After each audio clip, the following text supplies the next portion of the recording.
एहतिशाम शर्मिंदा होकर वापस अपनी कुर्सी पर बैठ गया और उसके बाद कहने लगा, नवाब साहब, आपने अपने घर के हालात को अभी तक पुराने जमाने का कर रखा है। ऐसा लगता है जैसे किसी पुराने जमाने के घर में हम आ गए हों। नए जमाने के तौर तरीके से आप बहुत ज्यादा दूर हैं, बुरा मत मानिएगा, लेकिन ये आज के दौर के हिसाब से बहुत ही बेकार लगता है। अंकल, दरअसल हम लोग जिस आज़ाद और जिस फ्रीडम वाले ख्याल के मालिक हैं, उसमें ये सारी चीज़ें यानी हाथ मिलाना, गले लगना, ये सारी चीज़ें बहुत आम हुआ करती हैं। यहाँ आते हैं तो आपके लोग ऐसे देखते हैं जैसे हमने कोई नया काम कर दिया हो। खैर, फिर भी हम इस मामले को भी कबूल करते हैं क्योंकि हमें आपसे रिश्तेदारी जो करना है, इसीलिए हम इस बात को ज़्यादा तूल नहीं देते हैं। अब बहुत भूख लगी है हमें नवाब साहब। अफशा साहिबा, अगर आप खाना शुरू करें तो हम भी खाना शुरू करें। जी हाँ, आप मेहमान हैं हमारे एहतिशाम साहब, आप इब्तिदा कीजिए ताकि हम लोग भी खाना खा सकें। नवाब मंसूर साहब ने जैसा ही इतना कहा तो सबके सब लोग अपनी अपनी जानिब अब प्लेटें खींचने लगे। अफशा के अंदाज से साफ लग रहा था कि उसे एहतिशाम में कोई भी दिलचस्पी नहीं थी। गयास अहमद साहब यानी गयास अली साहब इस कोठी के बहुत ही अहम शख्सियत के हामिल थे और ऐसे इंसान थे जिनके बगैर कुछ भी नामुमकिन था। जब वो इस मामले को इतनी अहमियत नहीं दे रहे थे तो फिर मेरा तो फर्ज बनता था कि मैं इस पर नज़रअंदाजी ही सही रखूं। सब बहुत अजीब लग रहा था पहले ही मुझे, और मुझे ये भी मालूम हो चुका था कि एहतिशाम से शादी करने में अफशा की जरा बराबर भी मर्जी नहीं है, क्योंकि उसका अंदाज साफ बयान कर रहा था कि वो बड़ी मुश्किल से एहतिशाम को बर्दाश्त कर रही थी। लेकिन मेरा काम ये सब नहीं था। मेरा काम था कि यहाँ का ध्यान रखना है और मैं वो अच्छी तरह से रख रहा था। बस मैं इतना ही चाहता था कि मैं एक बार अफशा से कुछ बात कर लूँ जो मुझे करना है। मैं चाहता तो कब से बिना बोले यहाँ से निकल सकता था, लेकिन मेरा ये मकसद नहीं था। कुछ अच्छा वक्त मेरा भी इन लोगों के साथ गुजर गया था, इसीलिए इन्हें छोड़ के आने का ऐसे मन नहीं कर रहा था। अफसा और इसके घर वालों के साथ यहाँ पर आने का मेरा एक मकसद ये भी था कि अफसा ने मुझे ट्रेन में अपने नाम से मुखातिब किया था और शादिल कहकर मुझे पुकारा था, जबकि मैंने अफशा को अपनी जिंदगी में पहली बार देखा है और वो भी मुझे नहीं जानती थी, ना ही मैं उसे जानता था। तो फिर मेरा नाम वो कैसे जानती थी? यही बात को पता करने के लिए मैं इन लोगों के पीछे तक आ गया हूँ। और फिर उसके मुलाजिम यानी गयास अली साहब ने भी मुझे यही कहकर पुकारा था कि शाजिल, हमने आपको यहाँ पर बुलवाया है। हालांकि ना मैं उनको जानता था ना ही वो मुझको जानते थे। मैं तो बेसरो सामानी के हालत में उस ट्रेन से उतरा था। मुझे एक ठिकाने की तलाश थी, एक ऐसी जगह की तलाश थी जहाँ पर मैं रहकर अपना वक्त बसर कर सकूं। और उनकी गलतफहमी के बिना पर, यानी वो किसी और शादिल को ढूंढ रहे थे, मैं उनके साथ चल पड़ा वो शादिल बनकर जिसे वो ढूंढ रहे थे। लेकिन बस मैं अब एक ही बात जानना चाहता था कि ट्रेन में अफशा ने मुझे अपने नाम से मुखातिब क्यों किया था, उसने मेरा नाम लेकर क्यों मुझे पुकारा था और वो मुझे कैसे जानती है। उसके बाद से आज तक मैं इसी शक में, इसी तजस्सुस में मुब्तला था कि आखिर अफशा मेरा नाम कैसे जानती है, वो मेरे नाम से मुझे कैसे मुखातिब कर सकती है। कुछ पता भी नहीं चल रहा था कि आखिर माजरा क्या है। और वो लड़की बिल्कुल भी बेवकूफ़ नहीं थी, क्योंकि अफशा मुझे ऐसी नज़रों से देखती थी कि मैं उसे देखकर हैरत में मुब्तला हो जाया करता था। मुझे समझ नहीं आता था कि आखिर उसकी नज़रों के पीछे क्या राज है और वो क्या तलाशना चाह रही है। तभी अचानक एक रोज़ अफशा मुझे बाग के पास मिल गई। वो उस वक्त अकेली थी।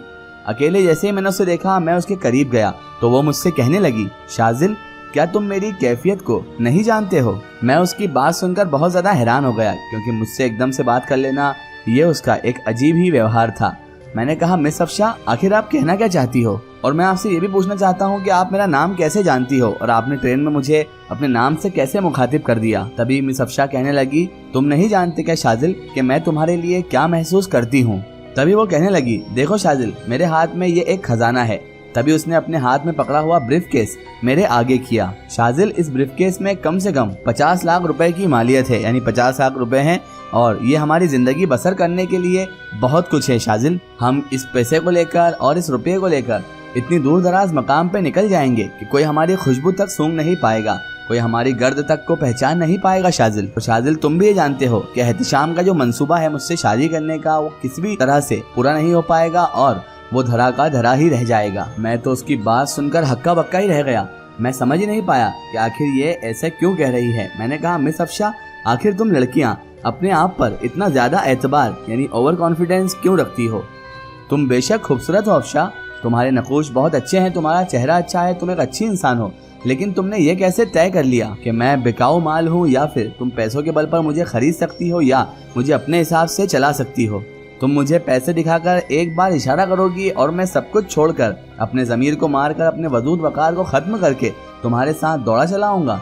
ये तुमने सोच भी कैसे लिया मिस अफशा? मिस अफशा, मेरा तुमसे वास्ता ही क्या है, और मैं तुम्हें कब से जानता हूँ?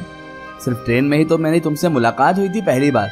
उसके पहले तो मैं तुम्हें ना जानता था, ना मैंने तुम्हें कभी देखा था। तुमने कैसे सोच लिया कि 50 लाख रुपए की मालियत, यानी 50 लाख रुपए या इस ब्रीफकेस में जो भी कुछ माल जेवर जेवरात जो भी हैं, ये सब दिखाकर और इसका लालच देकर तुम मुझे दुम हिलाने पर मजबूर कर दोगी, अपने हिसाब से चलाने लग जाओगी? मेरे और तुम्हारे दरमियान मिस अफशा आखिर रिश्ता ही क्या है?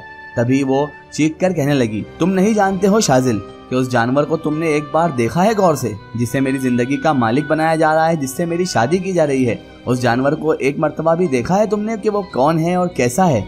शाजिल, अगर तुम नवाब मंसूर खां के रहने वालों से, इस कोठी में रहने वालों से इतनी ही मोहब्बत रखते हो, तो फिर मुझे तुम आखिर दुश्मन क्यों समझते हो? शाजिल, तुम हकीकत नहीं जानते हो। एहतशाम के जो वालिद है ना, उनसे मेरे वालिद ने करोड़ों रुपए का कर्जा ले रखा है, और अब उसकी अदायगी के तौर पर उसके नतीजे में मुझे ही नीलाम किया जा रहा है और मुझे उसके सुपुर्द किया जा रहा है, जिससे मैं हकीकत में बात तक करना पसंद नहीं करती। मुझे एहतशाम के सुपुर्द इसलिए किया जा रहा है क्योंकि मेरे वालिद ने उसके वालिद से करोड़ों रुपए उधार ले रखे हैं। बेशक वो मेरे वालिद हैं, उन्होंने मुझे पाला पोसा, मुझे इस परवान पर चढ़ाया, लेकिन अब मैं उस खेत की मानिंद हो चुकी हूँ जिसकी बालियां पकाई गई, अनाज भी काटा गया, लेकिन उसे फरोख्त भी कर दिया गया। अब तुम ही बताओ शाजिल, मुझे क्या करना चाहिए? क्या अपने वालिद के कर्जे की खातिर मैं किसी को भी अपना लूं? मैंने कहा, देखो अफशा, तुम अपनी मर्जी की मालिक हो, लेकिन अफशा, तुम जिस मकसद के लिए आई हो वो बहुत ही घिनौना है। माना मैं तुम्हें पसंद करता हूँ और मुझे तुमसे उनसियत भी है, लेकिन मैं किसी गलत कदम को हरगिज बर्दाश्त नहीं कर सकता, और मैं किसी भी सूरत में ऐसा गलत काम हरगिज नहीं कर सकता। तो वो कहने लगी, अच्छा बताओ शाजिल, क्या मैं खूबसूरत नहीं हूँ? क्या मैं हसीन नहीं हूँ? मैंने कहा, ऐसा कुछ भी नहीं अफशा, तुम बहुत खूबसूरत हो और बहुत ही पाकीज़ा नकूश की मालिक भी हो, लेकिन अभी अभी तुमने अपनी जो पाकीज़गी है ना, वो गुनाह के पानी से धो डाली है अफशा। तुमने ये ऑफर जो मुझे दिया है, ये गुनाह का पानी है और तुमने अपनी पाकीज़गी को इससे धो दिया है। वो कहने लगी, तो अब शाजिल मैं क्या करूं? मुझे तुम कुछ बताओ। मैंने कहा, तकदीर के फैसलों का इंतजार करो, रब हमारे साथ जो करता है अफशा वो अच्छा करता है।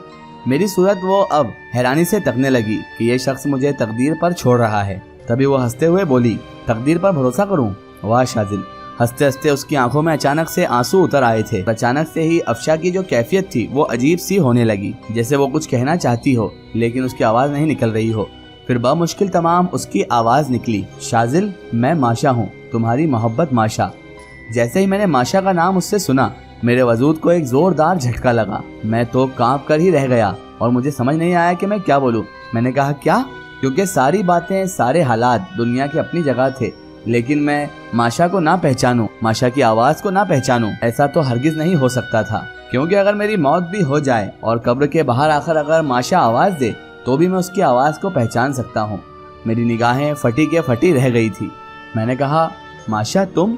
तो वो कहने लगी, हाँ मैं हूँ शाजिल, और मैं रोते हुए इसलिए हंस रही हूँ कि तुम किस कदर साबित कदम हो और कितने अच्छे इंसान हो, और तुम किस कदर मुझसे मोहब्बत करने वाले हो।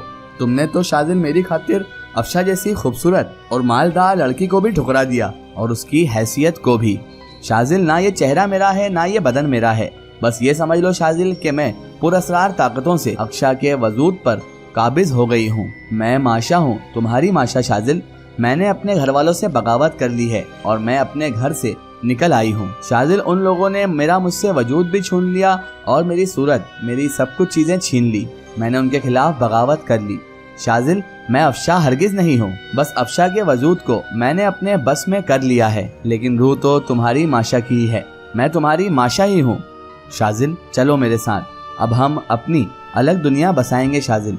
इन सब मतलबियों से दूर, इन खुदगर्ज लोगों से दूर हम अपनी दुनिया बसाएंगे और वहीं पर रहेंगे शाजिल। वो लोग अगर मुझे तलाश भी कर लेंगे तो मैं सब कुछ छोड़ दूंगी, कोई और बदन भी मेरी जद में आ सकता है, मगर शाजिल रूह तो मेरी हमेशा से ही तुम्हारी रहेगी, सिर्फ तुम्हारी। उठो शाजिल, देर मत करो, तुम्हें खुदा का वास्ता प्लीज मेरी बात सुनो और मेरे साथ चल चलो। मैं तो बुरी तरह से डर गया और अपनी फटी फटी आंखों से पथराए बदन के साथ अब मैं माशा को ही देखने लगा। अब क्या होगा? क्या शाजिल माशा पर, यानी कि अफशा के अंदर जो माशा मौजूद है उस पर यकीन कर लेगा और उसके साथ रवाना हो जाएगा, या फिर नाजिम अरसलान और गुलाम सम्मान जैसे ताकतवर जिन्नात आकर शाजिल और माशा दोनों को गिरफ्त में ले लेंगे और जिस जिस्म पर माशा ने कब्जा किया यानी अफशा का जिस्म, अफशा के घर वाले शाजिल को अफशा के साथ अगर देख लेंगे तो क्या होगा? क्या अफशा का जिस्म लेकर ही माशा शादिल के साथ रवाना होगी? ये सब जानेंगे हम इस वीडियो के अगले पार्ट में।